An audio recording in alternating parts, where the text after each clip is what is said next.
I'd like to argue that the golden calf wasn't an act of defiance, but rather it was a cry from the heart, a profound yearning for the tangible, physical presence of the divine.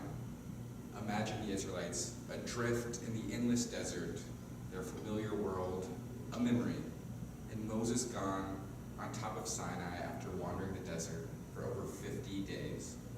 It's in this moment of need that the Mishkan is introduced, a response to the need to feel something tangible. The Mishkan wasn't just a structure, a massive enclosure for God's dwelling in the wilderness. It was a physical solution for a sign of God's presence in their everyday, offering comfort and reassurance on their journey, a constant reminder that they were not alone, even with the promised land still out of sight. The Mishkan brought God into the daily lives of the Israelites when they needed it most. This deep longing for the divine to be physically felt didn't end with the desert journey.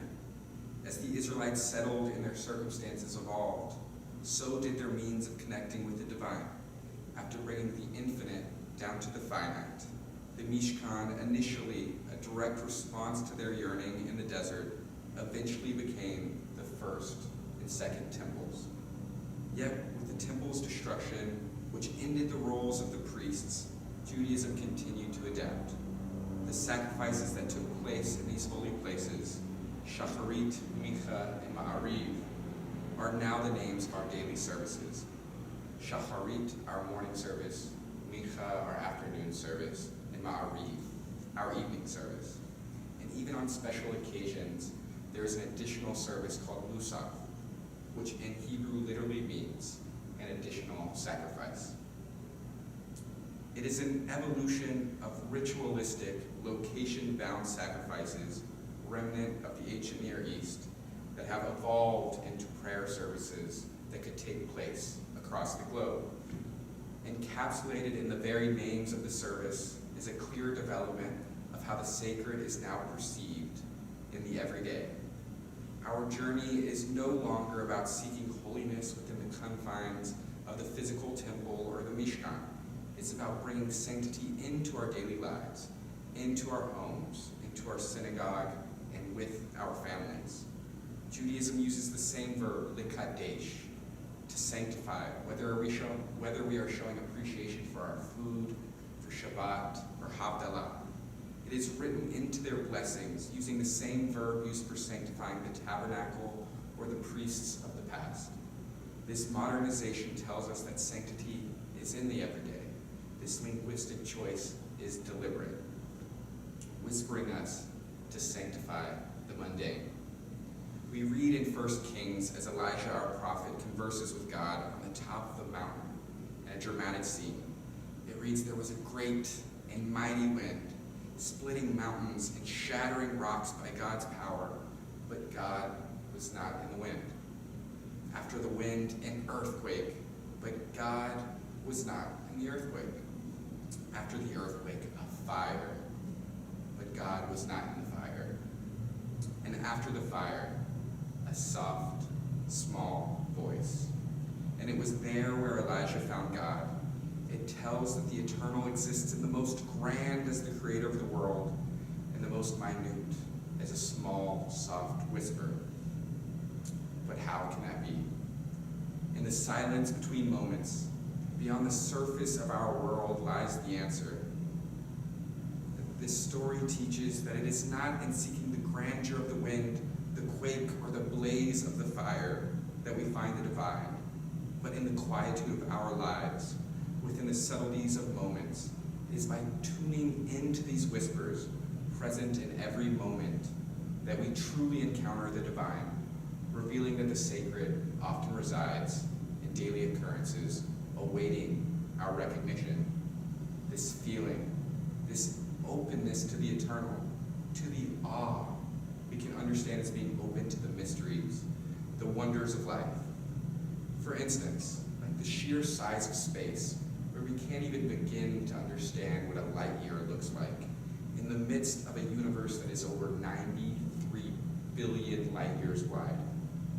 Or take, for example, the simple grass under our feet, evolving for the same amount of time, and from the same ancestors as us, grass being comprised of nearly 90% water, harnesses the sun's infinite energy that surrounds it and converts it into sustenance for itself and by extension for roaming animals across the world. Or even on a smaller level, no one in the world can confidently tell us what is happening at a subatomic level. And with no sense of the melodrama, this is what defines all of our beings and our existence. These mysteries, these moments of awe surround us. We just have to be open to it, to hear the soft, small voice.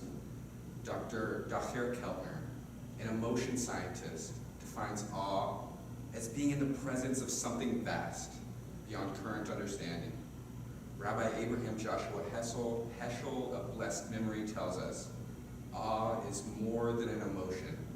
It is a way of understanding, insight into a meaning greater than ourselves. The beginning of awe is wonder, and the beginning of wisdom is awe. Awe is an intuition for the dignity of all things, a realization that things not only are what they are, but also stand however remotely for something supreme. Awe is a sense for the mystery beyond all things. It enables us to sense in small things the beginning of infinite significance, to sense the ultimate in the common and in the simple, to feel in the rush of the passing stillness of the eternal, what we cannot comprehend by awe, what we cannot comprehend by analysis, we become aware of in awe, Heschel beautifully says. Our goal should be to live life in radical amazement. Get up in the morning and look at the world in a way that takes nothing for granted. Everything is phenomenal. Everything is incredible. Never treat life casually. To be spiritual is to be amazed, Heschel once again says, just beautifully. This profound wisdom, deeply rooted in our tradition, is now being echoed in the findings of neurophysiology, underpinnings of awe and its importance in living a healthy life. Researchers are seeing the source of Heschel and our Tanakh's wisdom written into our very biology. Recent discoveries about our vagus nerve, some people even coining it the soul or caretaking nerve, is a nerve system stretching from the top of our spinal cords at the brain, and it wanders through our ears, our voice box, our heart, our lungs, our digestive organs like our stomach. They help our brain and body talk to each other by sending signals back and forth. And this is how we respond to what's happening around us and inside us. It is the physical embodiment of the mind-body nexus, the conversation happening between our mental and our physical. For instance, when we feel anxiety, our bodies tense, our hearts race, our stomachs churn, and our voices tremble. The vagus nerve is central to these conversations, and we've always intuited this. We hear it in phrases like, trust your gut, or follow your heart. Findings have shown that positively engaging this nerve increases positive emotions and physical health. These engagements reduce our heart rate, they lower our blood pressure, engage parts of our brains that makes us more receptive to others, and even have proven to stimulate digestion in our immune systems, with studies showing blankly that this positive engagement leads to longer and healthier lives. The obvious question at hand is, what positively affects the vagus nerve? They've identified that the X factor of this engagement is the sensation of awe. Seeing the world is so vast and incomprehensible, and how it connects us to the larger mysteries of life reminds us that we are part of a world intricately linked together, thus creating a positive reaction for the self and for others. Dr. Keltner explains that his studies show when we feel awe in the moment, we suddenly feel like we are part of an integrated community. We do things that are good for the community. We build things like public art spaces, or gardens, or we have game nights that brings us together. Dr. Piff of the University of California says, awe also appears to prime the mind to seek more collective interests and break the cycle of us against them divisive thinking. and found that even 60-second bursts of episodic awe can shift attention away from the self and cause people to lose themselves in something much bigger than their small selves.